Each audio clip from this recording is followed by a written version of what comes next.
going to go ahead and group 11, 15, and 19 together because all three of these we're supposed to write as a single log. So just like in the first examples, first two, numbers 1 and 3, we're going to take the coefficient out here in the front. So this one, all we have to do is move the coefficient to the exponent position, and we could write it as log of 5 to the third, or if we remember, 5 to the third is 125, so I like that. We can leave it like that. Now, over here we have 3 log expressions, and we want to combine this all the way down to 1. And the first thing we'll do is distribute that 1/3 to both terms. 1/3 ln x plus 1/3 ln y minus 4 ln z. So we can see each one of these, we get to move the coefficient to the exponent position, and we're going to do that so we can use the other properties of logs. We have ln of x to the 1/3 plus ln of y to the 1/3 minus ln of z to the 4th. So all I did was I used the power rule.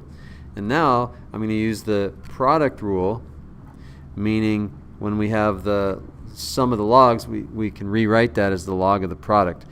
And so I guess I could do that. Let's leave it like this for now. Log of x to the 1/3 times y to the 1/3 minus log of z to the 4th. I could say I interchange log and ln. So either one, it's still a log. So then anyway, we're going to go ahead and combine these two using the quotient rule, meaning that the difference of the logs is the log of the quotient. Difference of the logs, log of the quotient. So the numerator is what comes first. X to the 1/3 times y to the 1/3 over, oops, I didn't mean to do that. So I'm going to just cross that out. I'm going to start over here. Ln of x to the 1/3, y to the 1/3 over z to the 4th. So what we're taking the log of is that whole thing.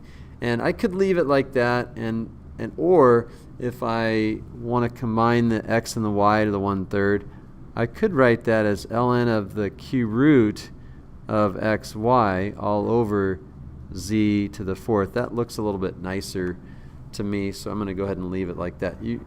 If you left it like that on a test, I'd be fine with it. But if it were a multiple choice question, then you would definitely have to know that you could rewrite this argument here in radical form like that.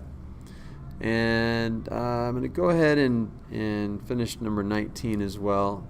So again, we want to be able to use our quotient property here, but we can't do that until the coefficients are moved to the exponent position. So we have ln of 8 squared minus ln of 4 cubed, and then we notice here we have the difference of logs, so we're going to write that as the log of the quotient, 8 squared over 4 cubed. Now you might notice here, if you keep going, so technically I'm done. I've rewritten this expression in terms of one single log, but we could notice that we could simplify. 8 squared is 64, 4 cubed is also 64, and the book actually has, in the back of the book it shows ln of 1, but you should know that the ln of 1 is 0. So that's the way I would write the answer.